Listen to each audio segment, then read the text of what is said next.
Assalamualaikum warahmatullahi wabarakatuh. Selamat siang adik-adik kelas 8. Hari ini kita akan belajar tentang sistem gerak pada manusia. Sistem gerak pada manusia terdiri dari dua alat gerak, yaitu alat gerak aktif dan alat gerak pasif. Alat gerak aktif adalah otot atau daging, sedangkan alat gerak pasif adalah rangka atau tulang. Nah, rangka pada makhluk hidup dia dibedakan menjadi 3. Ada eksoskeleton, yaitu rangka luar. Dia bisa berupa sisik pada ikan, kulit yang keras pada serangga, atau mungkin cangkang pada kelompoknya seafood atau siput ya, bukan seafood, siput pada kelompok kerang-kerangan. Sedangkan yang kedua adalah rangka endoskeleton atau rangka dalam, atau bisa disebut juga sebagai tulang. Jadi endoskeleton itu sama dengan tulang. Sedangkan kalau yang ketiga adalah rangka hidrostatik atau rangka tekanan air. Ini dimiliki oleh contohnya pada hewan ubur-ubur. Jadi ketika ubur-ubur di dalam air dia punya bentuk, punya rangka. Sedangkan kalau dia sudah terdampar di tepi pantai dia nggak punya bentuk. Nah, makanya rangka ubur-ubur disebut sebagai rangka hidrostatik. Fungsi rangka pada makhluk hidup, yang pertama adalah alat gerak pasif, yang kedua adalah penopang tubuh, yang ketiga memberi bentuk, yang keempat tempat melekatnya otot, dan yang kelima tempat produksi sel darah. Nanti pada bagian dalam dari struktur tulang itu ada yang namanya sumsum. Nah, sumsum tulang ini dia berfungsi sebagai tempat untuk produksi sel-sel darah. Dan yang terakhir, keenam, yaitu sebagai penyimpan mineral, terutama adalah kalsium. Jadi tulang kita bisa keras, bisa kuat. Itu kenapa? Karena tulang kita bisa menyimpan mineral kalsium. Berikutnya, di sini ada gambar bahwa rangka pada manusia itu terdiri dari 3 bagian. Ada bagian penyusun kepala atau tengkorak. Yang kedua adalah penyusun bagian badan, terdiri dari tulang rusuk sama tulang belakang. Nah, jadi kalau bagian badan ini terdiri dari tulang rusuk sama tulang belakang ini. Kemudian untuk anggota gerak, di sini ada anggota gerak atas terdiri dari tulang lengan atas, tulang pengumpil, tulang hasta, kemudian telapak tangan dan jari-jari. Begitu juga dengan alat gerak bawah, ada tulang paha atau femur, kemudian ada tulang kering, tulang betis, tulang telapak kaki sama tulang jari-jari kaki. Berdasarkan bentuknya, tulang dibedakan menjadi yang pertama tulang panjang. Nah, tulang panjang atau nama lainnya adalah pipa. Nah, kenapa namanya tulang panjang? Karena memang bentuknya panjang. Nah, untuk tulang panjang, ini contohnya seperti pada gambar. Ini humerus atau tulang lengan atas. Ini pipa ya. Kemudian ada ini namanya tulang pengumpil. Jadi pengumpil lurus jempol. Dia lurus jempol. Itu namanya tulang pengumpil. Sedangkan yang lurus dengan kelingking, yang ini, yang lebih kecil, ini namanya tulang hasta. Hasta kelingking. Yang kedua adalah tulang pipi. Nah, untuk tulang pipi, ini contohnya adalah tulang tengkorak sama tulang rusuk. Nah, untuk tulang pipi sendiri, ini dia berfungsi untuk melindungi organ penting. Contohnya adalah ini tadi, tengkorak, fungsinya melindungi otak. Atau tulang rusuk, dia fungsinya untuk melindungi paru-paru dan jantung. Dan yang terakhir adalah tulang pendek. Nah, ini banyak sebenarnya contohnya, saya ambil contoh adalah tulang telapak tangan. Ini termasuk tulang pendek. Berdasarkan bahan penyusunnya, tulang dibedakan menjadi tulang rawan atau kartilago, di mana dia tersusun atas sel kondrosit yang bersifat lentur, licin, dan kuat. Nah, tulang rawan ini rata-rata dia ada pada anak-anak. Jadi bayi lahir itu tulangnya semuanya masih rawan. Nanti seiring dengan bertambahnya usia, tulang ini akan berganti dengan tulang keras. Nah, tulang rawan pada anak-anak itu sifatnya masih lentur. Kenapa? Karena kondrosit ini nanti banyak menghasilkan kolagen. Nah, kolagen itu seperti lem atau zat perekat, sehingga tulang anak-anak ketika jatuh, retak atau patah, maka proses penyembuhannya akan lebih cepat karena banyak mengandung kolagen. Tulang rawan ini nanti sampai dewasa ada beberapa yang dia tetap akan menjadi tulang rawan. Yang pertama, tulang rawan hialin. Ini dia yang paling keras. Contohnya adalah pada trakea, saluran pernafasan kita. Kemudian ada tulang rawan elastin. Elastin ini yang paling lentur, contohnya adalah pada daun telinga. Dan yang terakhir adalah tulang rawan fibrosa yang terdapat pada ujung persendian atau ujung-ujung hubungan antar tulang. Dan yang kedua, berdasarkan menyusunnya tulang keras atau osteon, di mana dia tersusun atas sel osteosit dengan matriks dari kapur dan fosfor. Jadi nanti sel osteosit ini dia banyak menyimpan kapur yang menyebabkan tulang kita menjadi keras dan kuat. Nah, ini pada gambar ini kalian bisa amati, ini adalah struktur dari jaringan tulang, di mana paling tengah dia terdapat yang namanya saluran Haves. Nah, saluran Haves ini dia berisi pembuluh darah dan saraf. Jadi pembuluh darah itu fungsinya suplai makanan dan oksigen kepada sel-sel osteosit yang ada pada jaringan tulang, dan juga ada jaringan saraf. Nah, ini yang menyebabkan ketika kita terbentur, tulang kita terasa sakit karena kita punya jaringan saraf di dalam saluran Haves. Kemudian saluran Haves ini dikelilingi oleh yang ini ya, bulatan-bulatan, ini namanya sel tulang atau osteosit. Nah, osteosit ini nanti yang dia bisa menyimpan kapur dan fosfor. Kemudian antara satu osteosit dengan osteosit yang lain dia dihubungkan seperti saluran-saluran. Nah, ini namanya adalah kanalikuli. Fungsinya menghubungkan satu osteosit dengan osteosit yang lain.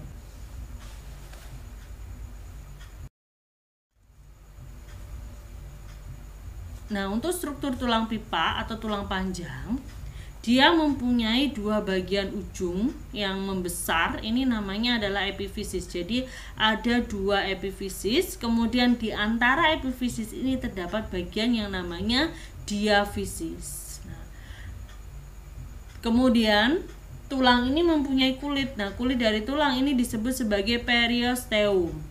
Kemudian yang tadi saya bilang bagian tengah dari tulang ini disebut sebagai sumsum tulang.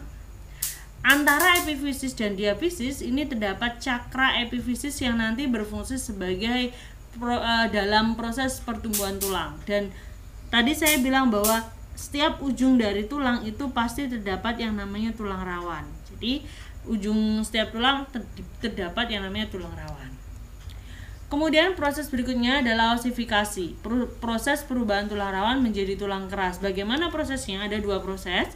Yang pertama, pembuluh darah ini akan masuk ke dalam bagian diafisis tulang, kemudian menghancurkan sel-sel tulang rawan untuk digantikan oleh sel-sel tulang keras plus untuk menyimpan mineral kalsium. Nah, ini disebut sebagai pusat osifikasi primer. Tempatnya di mana? Di bagian diafisis dari tulang. Jadi, pembuluh darah menembus periosteum, kemudian sel-sel tulang rawan dihancurkan digantikan oleh sel-sel tulang keras. Kemudian ini menyebabkan osifikasi primer ini menyebabkan tulang bertambah tebal. Sedangkan nanti pada osifikasi sekunder, pembuluh darah akan menembus bagian cakra epifisis, kemudian dia menghancurkan sel-sel tulang rawan di situ dan digantikan oleh sel-sel tulang keras. Jadi osifikasi ada dua arah ya, ada primer dan sekunder. Primer menyebabkan tulang bertambah tebal, tempatnya ada di bagian diafisis, sedangkan osifikasi sekunder menyebabkan tulang bertambah panjang, tempatnya ada di bagian cakra epifisis. Berikutnya adalah sendi atau hubungan antar tulang. Jadi tulang satu dengan yang lainnya itu disebut sebagai sendi atau hubungan antar tulang. Nah, struktur dari sendi, ini tulang ya, ini tulang, ini juga tulang. Nah, tadi ujung dari tulang itu selalu terdapat yang namanya tulang rawan. Terus di antara dua tulang ini terdapat selaput yang namanya selaput sinovial. Di dalamnya terdapat cairan yang namanya cairan sinovial. Nah, cairan ini fungsinya seperti pelumas biar memudahkan ketika tulang-tulang ini mau bergerak. Nah, cairan sinovial fungsinya untuk pelumas, memudahkan untuk bergerak. Kemudian yang ini, yang biru ini otot ya, ligamen, penghubung antar, ligamen itu tulang antar tulang. Sedangkan kalau ini tendon, penghubung antara tulang dan otot ujungnya. Nah, sendi pada manusia dibedakan menjadi 3, ada sinartrosis, diartrosis sama amfiartrosis. Sinartrosis ini disebut sebagai sendi mati karena tidak memungkinkan adanya gerakan. Biasanya untuk sendi sinartrosis itu berarti dia melindungi organ penting sehingga tidak boleh ada gerakan. Nah, contoh dari sendi sinartrosis atau sendi mati itu adalah hubungan antar tulang tengkorak. Terus kalau untuk diartrosis ini sendi yang bisa bergerak bebas. Nanti kita jelaskan di slide berikutnya. Sedangkan yang terakhir adalah amfiartrosis atau sendi kaku. Jadi dia bisa bergerak tetapi sedikit. Nah, contohnya ini sendi kaku yaitu pada tulang dada.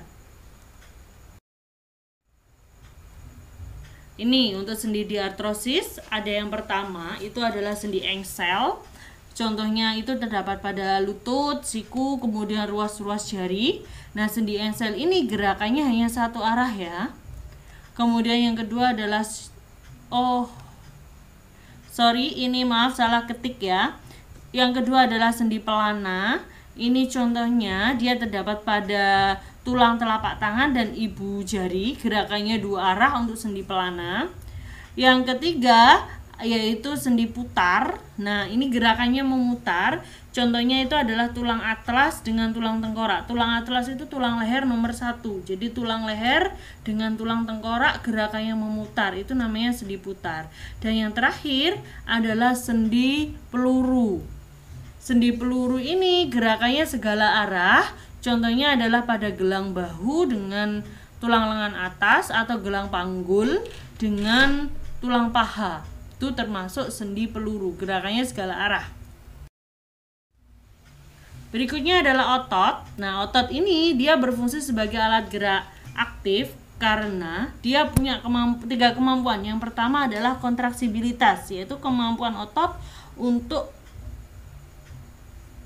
menjadi lebih pendek dari ukuran semula. Yang kedua adalah ekstensibilitas, yaitu kemampuan otot untuk berelaksasi atau memanjang dari ukuran semula. Dan yang terakhir adalah elastisitas, yaitu kemampuan otot untuk kembali ke ukuran semula setelah berkontraksi atau berelaksasi.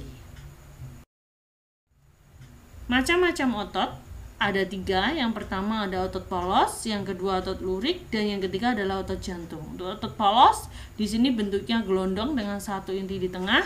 Dia kerjanya secara involunter atau tidak sadar. Jadi ketika kita istirahat, otot polos ini tetap bekerja. Itu namanya kerja secara involunter. Nah, untuk otot polos ini bisa kita jumpai pada seluruh organ pencernaan kita. Contohnya ada pembuluh darah, kemudian ada usus. Nah, itu semuanya tersusun dari otot polos. Yang kedua adalah otot lurik. Dia bentuknya silindris dengan inti banyak di tepi. Kerjanya secara volunter. Jadi ketika kita sedang istirahat, ototnya juga sedang istirahat. Tapi ketika kita sedang bekerja, ototnya juga ikut bekerja. Nah, otot lurik ini bisa kita jumpai pada semua otot yang melekat pada tulang. Contohnya kayak otot yang ada di lengan kita. Nah, itu termasuk otot lurik. Berikutnya yaitu otot jantung. Ini otot yang paling istimewa karena dia bentuknya seperti otot lurik tetapi kerjanya seperti otot polos, yaitu secara involunter atau tidak sadar. Nah, dia hanya menyusun organ jantung. Berikutnya adalah kelainan pada tulang. Yang pertama, ini adalah kelainan tulang belakang. Ada skoliosis, ini karena kesalahan posisi duduk kita miring kanan ke kiri sehingga tulang belakangnya menjadi bengkong ke kanan dan ke kiri. Yang kedua adalah lordosis. Lordosis ini tulang belakang kita terlalu bengkok ke depan. Nah, sedangkan yang terakhir adalah kifosis. Ini karena tulang belakang kita terlalu bengkok ke belakang. Jadi kita bungkuk. Itu yang menyebabkan tulang belakang kita jadi kena kifosis. Berikutnya adalah fraktura atau patah tulang. Ada gambar yang pertama itu adalah fraktura tertutup. Yang kedua itu adalah fraktura terbuka, jadi terjadi luka, dan yang C itu adalah patah tulang. Tetapi retak nggak sampai patah. Terus ada juga di sini osteoporosis. Kalian bisa bandingkan struktur dari tulang normal dengan tulang osteoporosis karena kehilangan kalsium di dalam tulang sehingga tulangnya menjadi berongga dan mudah patah. Terus ada rakitis. Nah, rakitis ini kaki berbentuk, kalau normal bentuknya seperti pada gambar, sedangkan kalau yang terkena rakitis ini bentuknya bisa X atau O. Nah, ini bisa disebabkan karena kekurangan vitamin D. Dan yang terakhir, ini adalah polio. Nah, polio ini terjadi karena ini diserang virus polio ketika masa pertumbuhan. Kalau kelainan pada otot, di sini saya tampilkan hanya 2, ada hipertrofi, yaitu massa otot yang membesar. Kenapa? Karena ini sering dilatih. Ini contohnya pada binaragawan, ototnya besar-besar. Kenapa? Karena sering latihan. Sedangkan kalau otot yang nggak pernah dilatih, ini bisa menyebabkan atrofili, hilangnya massa otot karena tidak pernah dilatih. Itu namanya atrofi. Sedangkan kalau hipertrofi, bertambahnya massa otot karena sering dilatih. Demikian materi yang saya sampaikan tadi. Saya harap kalian bisa menjawab pertanyaan seperti pada tampilan berikut. Sekian materi hari ini. Wassalamualaikum warahmatullahi wabarakatuh.